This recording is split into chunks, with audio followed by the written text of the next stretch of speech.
The lecture hall of the Galactic Academy fell silent as Professor Marcus Chen wrote complex quantum equations on the holographic display.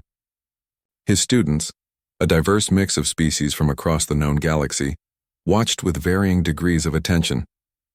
Most were diligent, but Kravok, a Draxian warrior caste member, sat in the back row with his forearms crossed, mandibles clicking in irritation.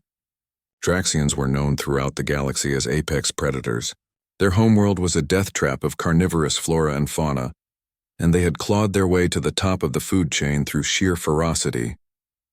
Kravok stood nearly 8 feet tall, his exoskeleton gleaming obsidian black under the Academy's lights. He had come from a lineage of warlords, and being forced to study under a human, a species he considered soft and weak, was an insult he endured daily. Now, as I was explaining, Professor Chen continued in his calm, measured tone, the reason your species' faster-than-light drives are limited to Class 3 speeds is because of the harmonic resonance issue I outlined last week. If anyone had actually completed the assignment, you'd understand why. Enough! Kravok's voice boomed across the lecture hall as he stood abruptly, his chair clattering backward. I will not be lectured by prey. The other students gasped and scattered away from the Draxian. Everyone knew what was about to happen. Kravok had been building toward this confrontation for weeks, and Draxian honor demanded resolution through combat. Professor Chen turned slowly, his expression unchanged. Mr. Kravok, I suggest you sit down. We can discuss your concerns after class. No. Kravok's legs propelled him forward with terrifying speed, crossing the distance in 3 massive bounds. You humans speak of peace and diplomacy, but you know nothing of strength. I will show the Academy why a warrior leads, not a... His 4 hands shot out, 2 grasping Chen's throat while the other 2 pinned his arms.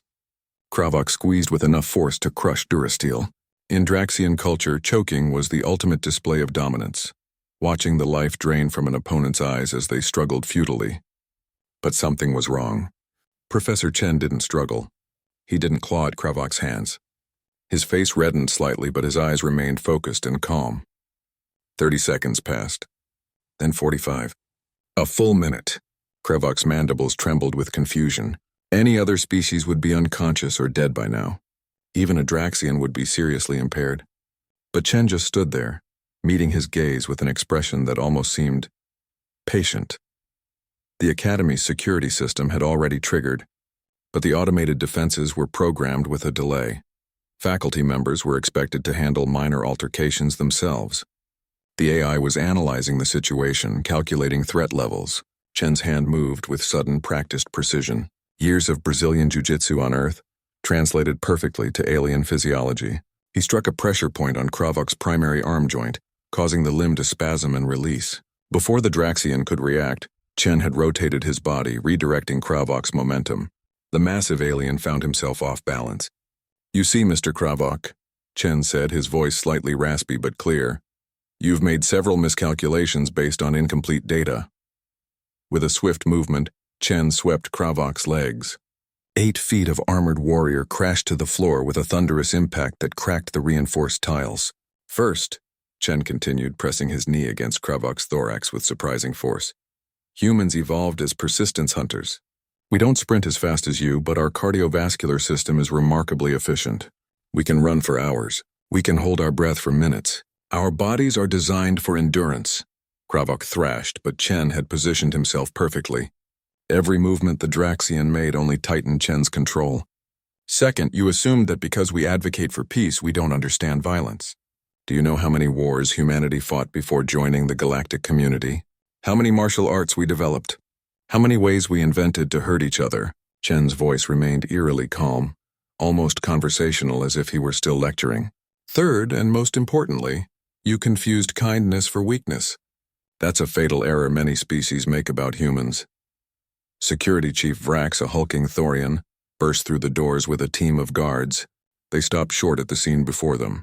The notorious Draxian warrior pinned helplessly beneath a human professor, who looked like he could continue holding him there indefinitely. Stand down, Professor, Vrax ordered, though there was unmistakable respect in his gravelly voice. Chen released Kravok immediately and stood, brushing off his jacket. Of course, Chief. I believe Mr. Kravok and I have reached an understanding. Kravok scrambled to his feet, his exoskeleton flushed with the purple hue of Draxian shame. In his culture, he had just been utterly humiliated. But something else stirred within him, something his warrior instincts recognized: respect. How? Kravok's voice was quiet now, almost reverent. Your throat should have been crushed. You should have died. Chen straightened his collar and walked back to his holographic display as security escorted Kravok toward the door. Humans have something we call the mammalian dive reflex, Mr. Kravok. When pressure is applied to certain areas, our heart rate drops, blood flow redirects to vital organs, and we can survive without air far longer than you'd expect. Evolution gave us this to survive drowning. We repurposed it. He pulled up a new hologram, a human anatomical diagram. We also have something else unique. Our brains release adrenaline in response to threats, temporarily granting us strength and pain tolerance far beyond our normal capacity. There are documented cases of human mothers lifting vehicles to save their children. We call it hysterical strength. The other students stared in awe. You see, the galaxy tends to judge species by their technology or their physical prowess in ideal conditions. But humans? We evolved on a death world where everything tried to kill us. We learned to adapt, to endure, to overcome.